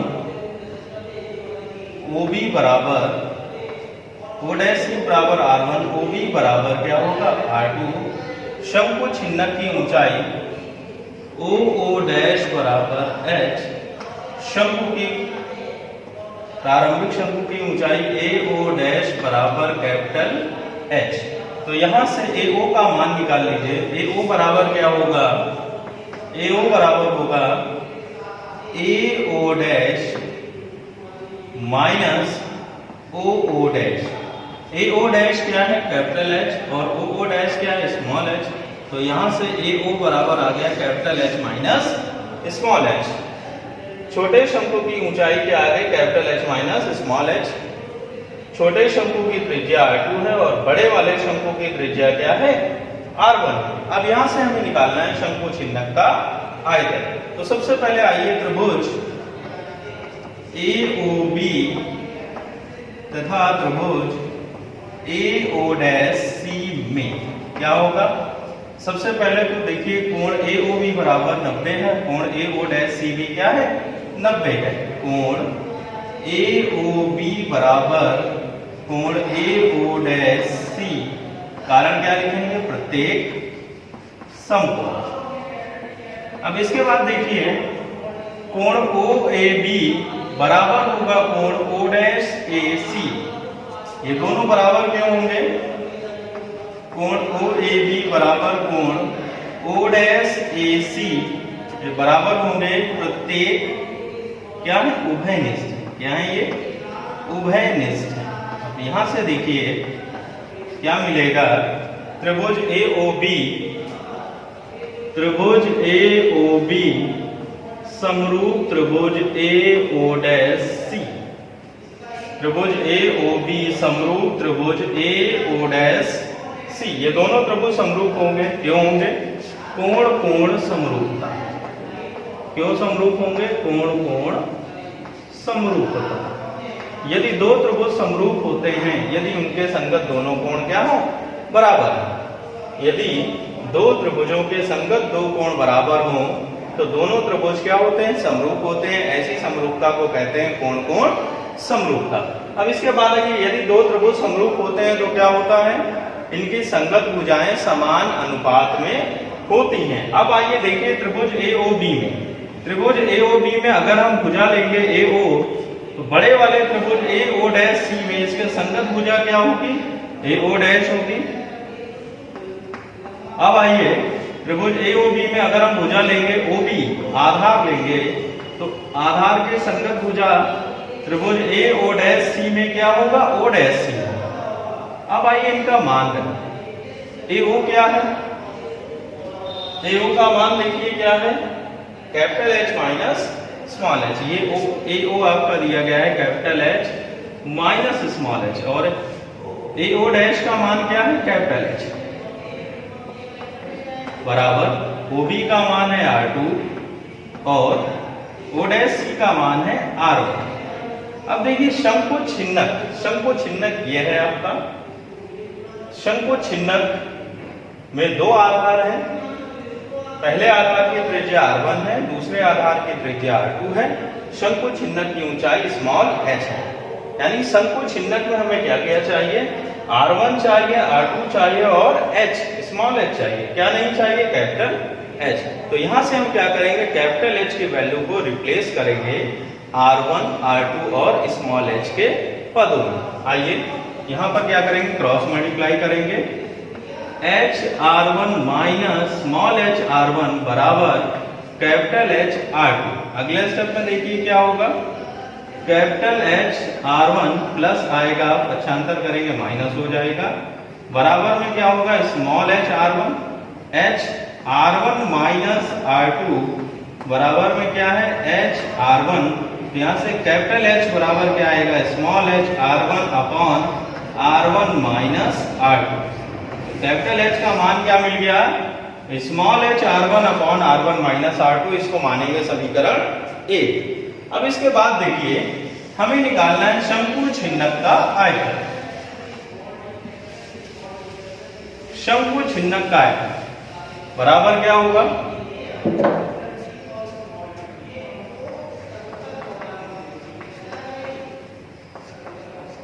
शंकुछिन्नक का आयतन बराबर, शंकुछिन्नक बना कैसे है? बड़े वाले शंकु के आयतन में अगर हम इस छोटे शंकु के आयतन को घटा दें तो जो बचा हुआ भाग होगा वो क्या होगा? शंकुछिन्नक। और यहां से हमें शंकुछिन्नक का आयतन मिल जाएगा। क्या करेंगे? बड़े शंकु का आयतन माइनस छोटे शंकु का आयतन। बड़ा शंकु क्या है? AEC है। बड़ा शंकु क्या है? AEC। तो यहां से शंकुछिन्नक का आयतन बराबर क्या होगा? शंकु AEC का आयतन, शंकु AEC का आयतन माइनस शंकु ADB का आयतन। दोनों शंकु के आयतनों को क्या करेंगे? हम घटा देंगे। शंकु AEC का आयतन माइनस शंकु ADB का आयतन। बड़े शंकु के आयतन में हम छोटे शंकु के आयतन को क्या करेंगे? घटा देंगे। अब हम जानते हैं शंकु का आयतन क्या होता है? 1/3 पाई r स्क्वायर h होता है। तो बड़े शंकु के लिए अगर हम बात करें AEC के लिए, इसके लिए आधार की त्रिज्या क्या है? R1 है, ऊंचाई क्या है? कैपिटल H है। तो शंकु AEC का आयतन क्या होगा? 1/3 पाई R1 square into capital H minus. अब छोटे शंकु ADB के लिए आधार की त्रिज्या क्या है? R2 है और ऊंचाई AO का मान क्या है? Capital H minus small h। 1/3 पाई R2 स्क्वायर आधार की त्रिज्या है और ऊंचाई क्या है? Capital H minus small h। अब इसके बाद देखिए कॉमन क्या मिल रहा है? दोनों से 1/3 पाई कॉमन मिल रहा है। तो 1/3 पाई हम ले लेंगे कॉमन। क्या बचेगा यहाँ? R1 square into H minus R2 square into capital H minus small h। अब अगले स्टेप में देखिए कैपिटल H का मान क्या निकाला है हमने? कैपिटल H का मान समीकरण 1 से देखिए क्या है? Small h R1 upon R1 minus R2। ये कैपिटल H का मान यहाँ पर हम रखेंगे तो देखिए क्या आएगा? 1/3 पाई R1 square into capital H बराबर क्या है? H R1 upon R1 minus R2 minus R2 square. Capital H minus small h है, कैपिटल H का मान रख देंगे H R1 upon R1 minus R2 minus क्या है आगे? Small h। अब अगले स्टेप में देखिए क्या होगा?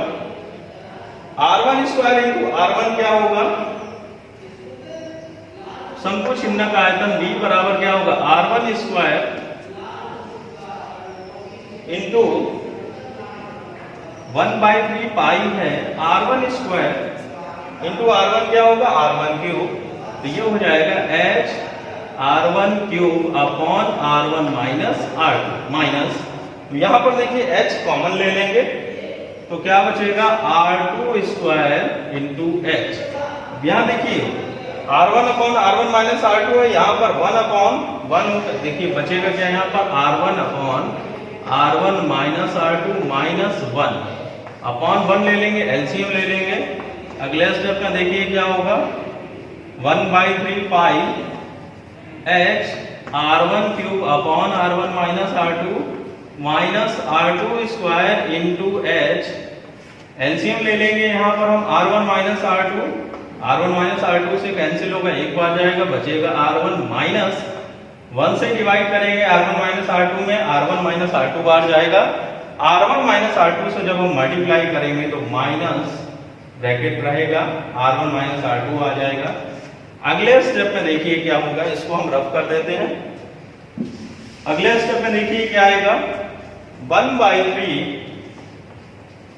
पाई h भी यहां से हम कॉमन ले सकते हैं, 1/3 पाई h। यहां पर देखिए क्या बचा R1 cube upon R1 minus R2 minus R2 cube, R1 minus से मल्टीप्लाई करेंगे माइनस प्लस माइनस, और माइनस इंटू माइनस क्या आएगा प्लस आएगा। अपॉन में क्या है R1 माइनस R2 है, R1 से R1 कैंसिल हो गया, R2 स्क्वायर इंटू R2 क्या होगा 1/3 पाई h R1 cube upon R1 minus R2 minus R2 cube upon में क्या है R1 माइनस R2। अब अगले स्टेप में देखिए क्या होगा 1/3 पाई h। एलसीएम क्या ले लेंगे हम R1 माइनस R2, क्या बचेगा R1 क्यूब माइनस R2। अब देखिए a cube minus b cube का फार्मूला लगाएंगे। हम जानते हैं a cube minus b cube बराबर क्या होता है a माइनस b दूसरे ब्रैकेट में a square plus b square plus ab, यही तो होता है। तो यहां से संकोच चिन्ह का आयतन क्या आएगा 1/3 पाई h। a cube minus b cube का फार्मूला लगाएंगे, क्या होगा a minus b a square plus b square plus ab R1 into R2 upon में क्या है R1 माइनस R2। अगले स्टेप में देखिए क्या होगा R1 माइनस R2 से R1 माइनस R2 कैंसिल होगा, क्या बचेगा 1/3 पाई h R1 square plus R2 square plus R1 into R2। ये आ गया हमारा शंकु छिन्नक का आयतन V बराबर 1/3 पाई h R1 square plus R2 square plus R1 into R2। अब R1 R2 क्या है, R1 R2 शंकु छिन्नक के आधार की त्रिज्याएं हैं। शंकु छिन्नक के दो आधार है, पहले आधार की त्रिज्या R1 है और दूसरे आधार की त्रिज्या R2 है, और शंकु छिन्नक की ऊंचाई क्या है h है। ठीक है बच्चों, समझ में आ गया। अब आइए शंकु छिन्नक के आयतन पर आधारित हम दो प्रश्न देखते हैं। पहला प्रश्न है एक शंकु छिन्नक के आकार की एक बाल्टी के दोनों सिरों की त्रिज्याएं अनुसार 28 सेंटीमीटर और 7 सेंटीमीटर है। यदि बाल्टी की ऊंचाई 45 सेंटीमीटर हो तो बाल्टी की धारिता यानी आयतन ज्ञात करना है। देखिए दोनों सिरों की त्रिज्याएं दे दी गई हैं 28 सेंटीमीटर और दूसरा है 7 सेंटीमीटर। बाल्टी की ऊंचाई h हमें दे दिया गया है, कितना है 45 सेंटीमीटर। तो हमें बाल्टी की धारिता ज्ञात करना है। बाल्टी किस आकार की है, शंकु छिन्नक के आकार की है। दोनों सिरों की त्रिज्या दी है, R1 बराबर दिया है 28 सेंटीमीटर और नीचे के सिरे की त्रिज्या R2 बराबर दे दिया गया है 7 सेंटीमीटर। ठीक है, और छिन्नक की ऊंचाई h बराबर कितना है 45 सेंटीमीटर। अब इसके बाद देखिए छिन्नक का हमें आयतन ज्ञात करना है। हम जानते हैं शंक्वाकार बाल्टी का आयतन, शंक्वाकार छिन्नक की बाल्टी का आयतन क्या होगा। छिन्नक का आयतन कलम में फार्मूला पड़ा 1/3 पाई h R1 square plus R2 square plus R1 into R2। ये होता है शंकु छिन्नक का आयतन। अब इसी फार्मूले को हम लोग यूज करेंगे। तो शंक्वाकार बाल्टी की धारिता यानी बाल्टी का क्या निकालना है हमें, आयतन। बाल्टी की धारिता बराबर क्या होगा, फार्मूला क्या है, 1/3 पाई h r1 square plus r2 square plus r1 into r2। अब आइए मान रखते हैं 1/3 पाई h, 1/3 पाई का मान 22/7, h का मान कितना है 45, r1 स्क्वायर, r1 कितना है 28 का स्क्वायर प्लस r2 है 7 का square plus r1 into r2 28 गुणे 7। अब देखिए अगले स्टेप में क्या होगा, 1/3 इंटू 22/7 इंटू 45, 3 से भाग देंगे 45 में कितनी बार जाएगा 15 बार। 28 का वर्ग क्या होगा 784 आएगा, 7 का वर्ग आएगा 49 और 28 गुणे 7 करेंगे तो ये आएगा 196। अब देखिए 22 गुणे 15/7, 1084, 49 और 196 जोड़ेंगे, देखिए क्या आएगा 9 4 13 6 19 की 9 हासिल 1 8 4 12 12 8 20 21 और 1 22 हासिल 2 7 1 8 और 2 10 1029 आ जाएगा। क्या आ जाएगा 1029। अब 1029 में हम 7 से भाग देंगे, 15 गुणे 22 करेंगे क्या आएगा 15 दूनी 30 की 0 हासिल 3, 15 दूनी 30 और 3 33, 330/7 गुणे 1029। अब हम 7 से भाग देंगे 1029 में तो कितनी बार जाएगा 147 बार जाएगा। कितनी बार जाएगा 147 बार। अब इसके बाद देखिए आयतन बराबर क्या है,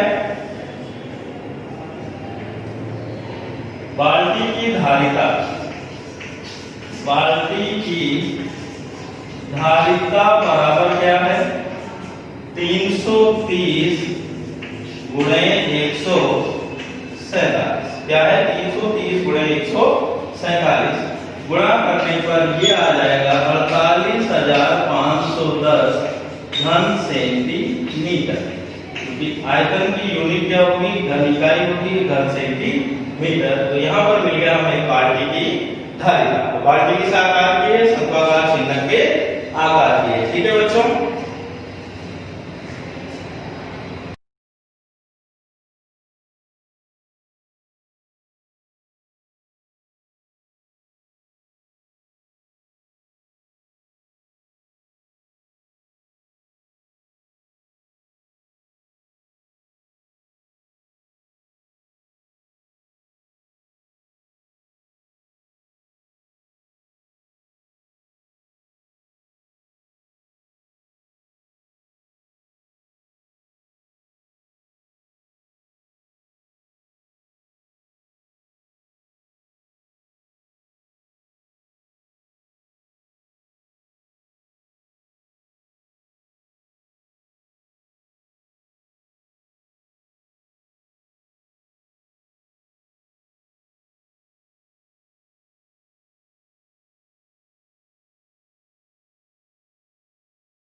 Hello students, good morning. Myself, Suren, teacher of Shivaji Group Constitution. I am going to explain the chapter is magnetic effect of current. Also, I explain the magnetic effect of current. What is magnetic effect of current? Now, I repeat, मैं आपको magnetic effect के बारे में बता चुका हूँ ये क्या होता है और उसी टॉपिक पे सारी चीजें हम पढ़ने जा रहे हैं कि कैसे क्लियर होना है। मैं आपको बताता हूँ कि फ्लेमिंग के बाएं हाथ का नियम, आज का जो टॉपिक है वो है फ्लेमिंग के बाएं हाथ का नियम। फ्लेमिंग के बाएं हाथ का नियम क्या होता है और इस नियम को फ्लेमिंग ने दिया था, साइंटिस्ट फ्लेमिंग ने दिया था। वो किस लिए दिया था? फ्लेमिंग ने इसलिए दिया था कि जब कोई करंट कैरिंग कंडक्टर मतलब धारावाही चालक तार या चालक किसी अदर चुंबकीय क्षेत्र में रखा जाता है तो उस पर एक बल कार्य करता है। उस बल की दिशा ज्ञात करनी है कि वो चालक पर बल किस दिशा में लगेगा और वो चालक किस दिशा में विक्षेपित होगा। Now I am explain it, आपको मैं बताता हूँ ये कैसे करना है, कि ये कैसे यूज करना है, ये क्यों बना है, मैं आपको बताता हूँ। जैसे हमारे पास एक चालक तार है ए और B. In case magnetic field represented by B, then change to point P and Q. इसलिए AB से तो मैंने कर दिया था, इसी चैप्टर में मैंने चुंबकीय क्षेत्र को B से भी करूंगा। एक पॉइंट इंड्यूस कर लूंगा तो चुंबकीय क्षेत्र को B से नहीं कर सकता हूँ, इसलिए मैंने यहाँ पॉइंट ले लिए P Q, ताकि मैं P को चुंबकीय क्षेत्र के रिप्रेजेंट करने के लिए ले सकूँ। अब आते हैं, ये हमारे पास एक चालक तार, लेट कर लेते हैं, हमारे पास तार। अब इस पे एक धारा प्रवाहित कर रहे हैं, जो भी इसका अमाउंट हो, एक धारा इसमें प्रवाहित हो रही है। जैसे इसमें धारा प्रवाहित होगी, जैसे इसमें धारा प्रवाहित होगी तो आपको ऑस्टर्ड ने बताया, मैं आपको ऑस्टर्ड का एक्सपेरिमेंट पढ़ा चुका हूँ। उन्होंने क्या प्रयोग किया था? उन्होंने यही प्रयोग किया था और चैप्टर का नाम भी है मैग्नेटिक इफेक्ट ऑफ करंट, मतलब करंट से मैग्नेटिक इफेक्ट होना। मींस किसी भी चालक में करंट फ्लो करोगे तो वो खुद एक मैग्नेटिक फील्ड प्रोड्यूस करता है। तो आपने मैग्नेट तो पढ़ा ही था, मैग्नेट के रूल पढ़े थे कि magnet is produce the magnetic field around, मतलब वो अपने चारों ओर चुंबकीय क्षेत्र उत्पन्न करता है। तो अपने चारों ओर चुंबकीय क्षेत्र उत्पन्न करता है चुंबक।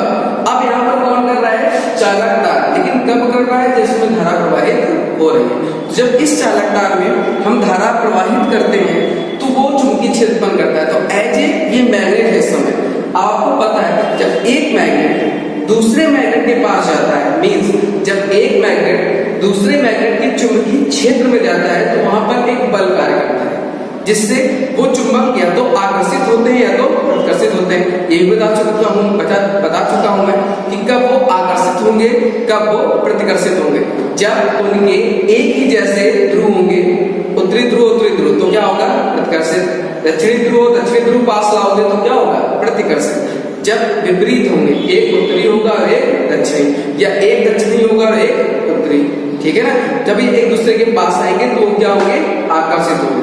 तो दो तरीके के चुंबक में बल लगते हैं, एक तो आकर्षित बल होता है और एक ये प्रतिकर्षित होता है। तो यहाँ पर भी करंट कैरिंग कंडक्टर में धारा जैसे प्रवाहित करोगे चुंबकीय क्षेत्र उत्पन्न करेगा और एक चुंबक की भांति व्यवहार करेगा। लेकिन जब इस करंट कैरिंग कंडक्टर को किसी दूसरे चुंबकीय क्षेत्र में ले जाओगे तो इसमें भी तो बल कार्य करेगा, क्योंकि एज ए मैग्नेट। और मैं आपको बताता हूँ, जैसे हमारे पास एक मैग्नेट है, ये मान लेते हैं यू शेप का, ऐसा है।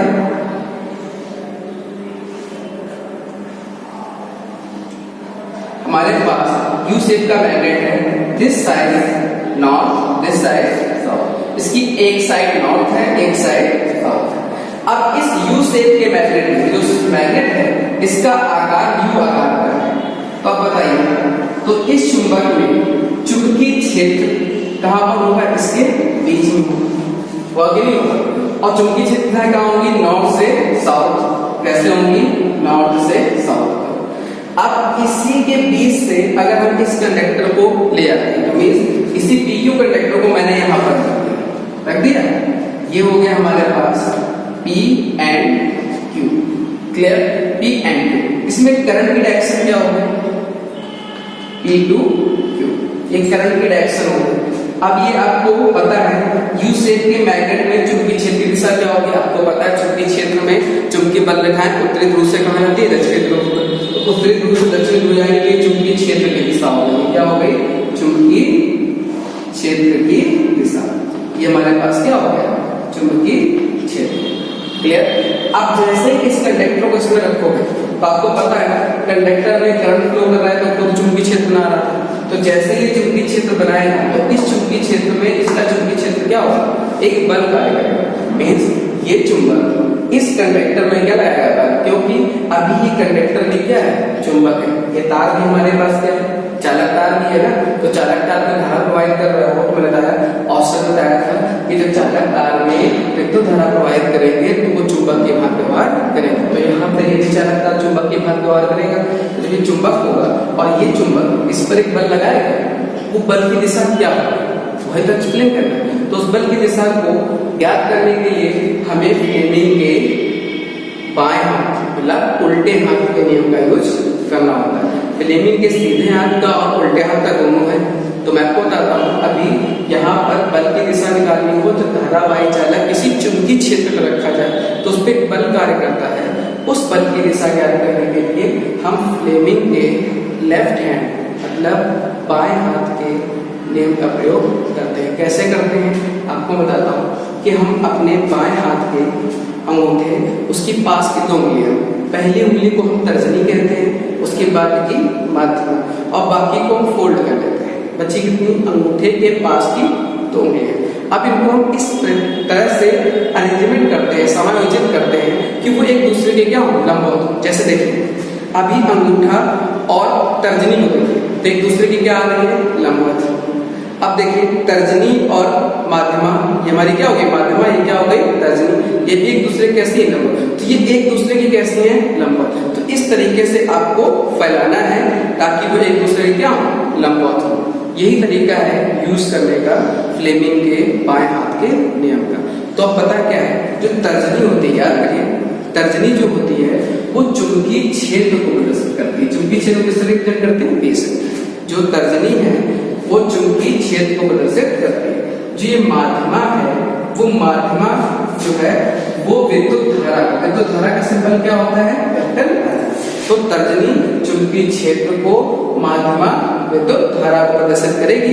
अब जैसे ही ऐसे सिंबल बना दो तो इन दोनों को इंडिकेट करोगे तो थंब जिस डायरेक्शन पे जा रहा होगा वो डायरेक्शन हमारा किसका हो जाएगा, फोर्स का। किसका हो जाएगा, फोर्स का। चलिए यहाँ पर यूज करते हैं। जैसे ही आप फ्लेमिंग यूज करेंगे तो तर्जनी को कहाँ करना है, चुंबकीय क्षेत्र में। तो देखिए मैंने कर दिया। और आपको कहाँ करना है, माध्यमा को धारा की दिशा में। तो अभी देखिए धारा की दिशा में कर दिया। तो बेटा बल कहाँ लग रहा है, अपवर्ड। तो बल की दिशा कहाँ होगी, ऊपर। इस चालक तार में जो बल लग रहा है वो कहाँ होगा, ऊपर की ओर। तो इस तरीके से हम अपने बाएं हाथ के नियम का यूज करते हैं। तो बताने में कोई प्रॉब्लम नहीं है। बाएं हाथ के अंगूठे तर्जनी और माध्यिका को इस प्रकार फैलाएं कि वो एक दूसरे के लंबवत हो। मैं रिपीट कर रहा हूँ, बाएं हाथ के अंगूठे उसके पास की 2 उंगलियां तर्जनी और माध्यमा को इस प्रकार फैलाएं कि वो एक दूसरे के लंबवत हो। एक दूसरे के क्या हो, लंबवत हो।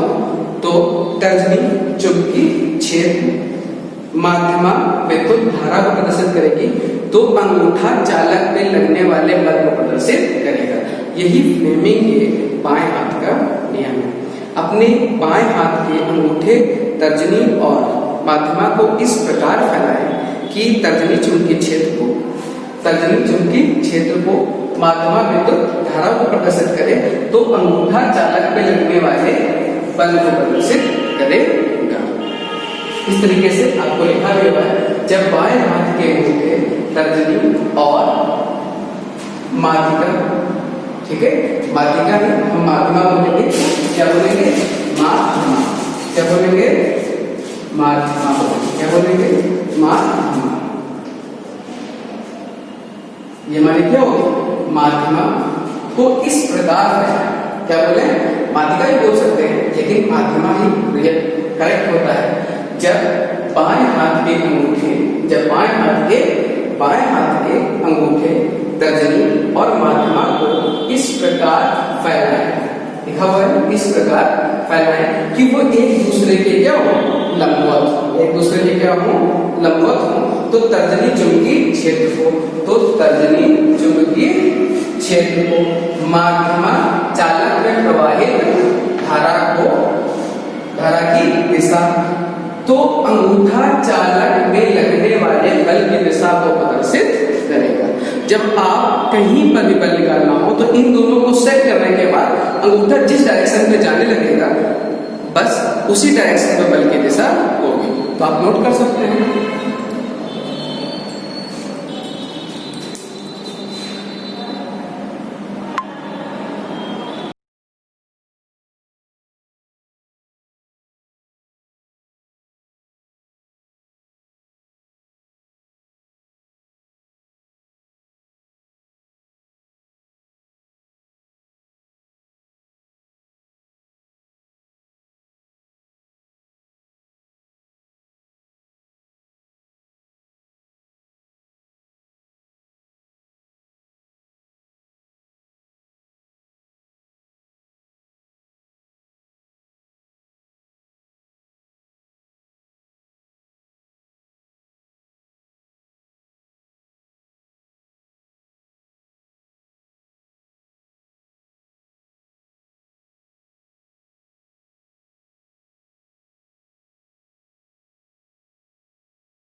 हेलो स्टूडेंट, ये क्लास जो है 10th के स्टूडेंट्स के लिए है। हम लोगों ने लास्ट टर्म में पढ़ा एरे किस तरह से बिहेव करता है, एरे की डिफिनेशन क्या है। फिर हम लोगों ने 1D एरे पढ़ा, 2D एरे पढ़ा। आज हम लोग एरे में पढ़ेंगे सॉर्टिंग पढ़ा। आज हम लोग सर्चिंग पढ़ेंगे। सर्चिंग क्या होती है एरे में? एरे में सर्चिंग क्या होती है? अगर एरे में हम लोग बहुत सारे एलिमेंट स्टोर कर लें और उनमें से किसी भी एक एलिमेंट को ढूंढना चाहें तो ये जो कॉन्सेप्ट होता है इसको बोलते हैं सर्च करना। तो यहाँ पर सर्चिंग के लिए दो मेथड्स बताए गए हैं। पहला मेथड जो है वो लीनियर सर्च है, इसको सीक्वेंशियल सर्च भी बोलते हैं, और दूसरा मेथड होता है बाइनरी सर्च। तो आज का टॉपिक हमारा है लीनियर सर्च। मान लेते हैं एक एरे हमने ले लिया। एरे को डिक्लेयर करने का आप लोग जानते ही हैं। एरे को डिक्लेयर करने का सिंटैक्स क्या होता है? सिंटैक्स होता है डेटा टाइप, एरे नेम और array size. This is the simple syntax of array. सबको पता है एरे करता क्या है? सबको एरे की डेफिनेशन पता है। Array is the collection of similar data type elements. Array क्या होता है? कलेक्शन होता है सिमिलर डेटा टाइप एलिमेंट्स का। तो एरे आपको पता ही चल गया। अब हमको एरे डिक्लेयर करना है कितने साइज का? एरे डिक्लेयर करना है हमको 6 साइज का। तो एरे हमारा है, डेटा टाइप है हमारा इंटीजर, एरे नेम है हमारा a और एरे साइज है हमारा 6। एरे साइज 6 है। तो इसमें जो इंडेक्स नंबर होंगे वो पहला इंडेक्स नंबर होगा एरे का A0, फिर A1, A2, A3, A4 और A5। एरे के इंडेक्स नंबर इस तरह से यूज होते हैं, A0, A1, A2, A3, A4 और A5। और इसमें क्या है? इसमें एलिमेंट स्टोर है 10, 20, 30, 40, 50 और 60। अब मान लीजिए हमारा जो हम लोग जो एलिमेंट सर्च करना चाहते हैं वो एलिमेंट हमारा है 40। हम लोग इस 40 को सर्च करना चाहते हैं इस एरे में। इस एरे में हम लोग 40 को सर्च करना चाहते हैं। आप लोग ये देख रहे हैं कि ये एरे किस टाइप का है बच्चों, ये 1D एरे है कि 2D एरे है? तो सबको पता है बच्चों को कि ये एरे कौन सा है, 1D एरे। तो 1D एरे में क्या होता है, एक स्क्रिप्ट होती है और ये सारे नंबर कैसे हैं, इंटीजर्स हैं। इंटीजर्स हैं और ये एरे क्या है, 1D एरे। इसमें सर्च करने के लिए चूंकि एरे क्या होता है, collection of similar data type. अगर हम लोग का केवल एक एलिमेंट होता तो हम लोग सिंपल प्रिंटफ स्कैनफ का यूज करते, लेकिन यहाँ पर नंबर ऑफ एलिमेंट्स ज्यादा है तो इसके लिए हम लोग सी में 3 लूप यूज करते हैं। एक लूप हमारा होता है फॉर लूप, एक होता है हमारा व्हाइल लूप और एक होता है हमारा डू व्हाइल लूप। तो हम लोग यहाँ पर फॉर लूप का यूज करेंगे। फॉर लूप में जो पहला स्टेटमेंट होता है, फॉर का कैसा सिंटेक्स होता है, इनिशियलाइजेशन और फिर कंडीशन, फिर इंक्रीमेंट या डिक्रीमेंट। तो ये 3 स्टेटमेंट होते हैं फॉर के अंदर। फॉर के अंदर क्या होता है, इनिशियलाइजेशन, कंडीशन, इंक्रीमेंट या डिक्रीमेंट। तो इनिशियलाइजेशन क्या है, इनिशियल वैल्यू क्या है, इनिशियल वैल्यू इंडेक्स की 0 है। कहां तक चलेगा, लेस देन 6 तक चलेगा। लेस देन 6 का मतलब होता है ये सिर्फ चलेगा 0 के लिए, 1 के लिए, 2 के लिए, 3 के लिए, 4 के लिए, 5 के लिए। टोटल चलेगा 1 2 3 4 5 6 बार चलेगा लूप, लेकिन चलेगा आपकी 0 से, क्योंकि एरे का जो फर्स्ट पोजीशन होती है उसको इंडेक्स पोजीशन A0 से डिनोट कर रहे हैं लोग। तो यहाँ पर क्या करेगा, एरे के आई में पहली बार में क्या आ जाएगा, 0 पर कौन सी वैल्यू स्टोर है, 10। ये चेक कराएगा 10 जो है वो क्या, 10 जो है वो क्या आपका एलिमेंट 40 के इक्वल है, नहीं है। फिर जाएगा ऊपर, फिर फर्स्ट पोजीशन पे क्या स्टोर है, 20 को चेक कराएगा 40 के इक्वल है, नहीं है। फिर नेक्स्ट में जाएगा, तो क्या हो जाएगा, 30 को चेक कराएगा 40 के इक्वल है कि नहीं है। फिर चेक कराएगा 40 के इक्वल है, कंडीशन ट्रू हो गई। तो कंडीशन ट्रू हो गई तो फाउंड इक्वल टू क्या हो गया, 1। फाउंड इक्वल टू 1 यानी वो हमें एलिमेंट मिल गया। अब एलिमेंट मिल गया तो इसका मतलब क्या होगा, ब्रेक कर दिया। ब्रेक करेगा तो क्या चला जाएगा, कंट्रोल जो है फॉर लूप से बाहर चला जाएगा। कंट्रोल जैसे ही फॉर लूप से बाहर चला जाएगा तो कंट्रोल कहां पहुंच जाएगा, मेन के पास। तो ये तो वो कंडीशन थी जब एलिमेंट इस एरे में प्रेजेंट था। एक केस और हो सकता है, यही 40 यहां पर स्टोर हो, तो उसको बोलते हैं डुप्लीकेसी ऑफ एलिमेंट। तो डुप्लीकेसी ऑफ एलिमेंट के केस में वो पहली बार में जहां मिलेगा एलिमेंट उसी को फाइंड करेगा, इस डुप्लीकेट एलिमेंट को फाइंड नहीं करेगा। और अगर कोई एलिमेंट इसमें प्रेजेंट है ही नहीं, मान लीजिए एलिमेंट की वैल्यू 70 थी, तो 70 थी तो क्या होगा, जब 70 थी तो क्या हो जाएगा, एलिमेंट फाउंड ही नहीं होगा। तो इससे जैसे ही बाहर निकलेगा नीचे वाले में आ जाएगा। तो लिखा है नॉट फाउंड, यानी नॉट 1 की मतलब 1 नहीं है। 1 नहीं तो क्या होगा, 0। 1 नहीं तो क्या होगा, 0। तो 0 का मतलब क्या हो जाएगा, नॉट फाउंड। तो इसका मतलब उसने एलिमेंट को फाउंड नहीं किया। तो इस तरह से अगर कोई एलिमेंट एरे प्रेजेंट है तो वो उसको फाइंड आउट कर लेगा, अगर नहीं प्रेजेंट है तो प्रिंट होगा नॉट फाउंड। तो ये कॉन्सेप्ट था आपका लीनियर सर्च का। अब हम लोग कोड की सहायता से इसी कॉन्सेप्ट को पढ़ेंगे। तो अभी आपको हम कोड इसका लिख के दिखा रहे हैं। आइए अब इस कोड की सहायता से हम लोग लीनियर सर्च के प्रोग्राम को समझते हैं।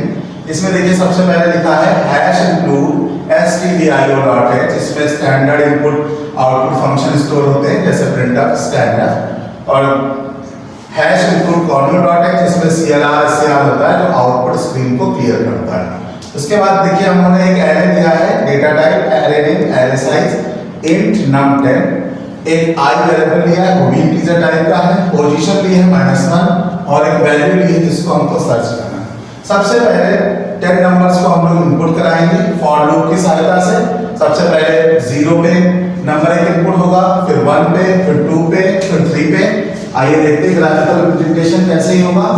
जैसे हम लोगों का ये एक एरे है, इस पे ये हमारी पोजीशन 0 है, नम 0, फिर ये 1, ये 2, ये 3, 4, 5, 6, 7, 8 एंड 9। चूंकि इंडेक्स नंबर हमेशा एक कम होता है, तो ये एलिमेंट ऐसे स्टोर होते चले जाएंगे 1 2 3 4 5 6 7 8 9 10। देखिए 10 एलिमेंट स्टोर हो गए इसके अंदर। और अब क्या कर रहा है printf, enter the number to be search. हमें किस नंबर को सर्च करना है? मान लीजिए हम लोग सर्च कर रहे हैं 8 को सर्च करना है, तो उसके लिए फिर देखिए हम लोगों ने लूप चलाया और हर बार ये वैल्यू को कंपेयर करेंगे। पहले हम कंपेयर किया इसने 1 = 8 नहीं है, फिर नेक्स्ट टाइम जाएगा 2 = 8, ऐसे 3 = 8, 4 = 8, 5 = 8, 6 = 8, 7 = 8, 8 = 8 मतलब मिल गया, फाउंड हो गया। फाउंड हो गया तो क्या होगा, हमें क्या प्रिंट करा देना, पोजीशन = i + 1, और यहाँ पे वैल्यू प्रिंट हो जाएगी 8 और पोजीशन भी 8, क्योंकि i + 1 सातवें पोजीशन पे है, एक प्रिंट ज्यादा करके प्रिंट करेगा। इस तरह से ये आपका चलेगा और इस तरह से यहाँ से कंट्रोल ब्रेक हो जाएगा, कंट्रोल जो है मेन के पास पहुंच जाएगा। तो इस तरह से हम लोग यहाँ पर एलिमेंट फाउंड कर सकते हैं।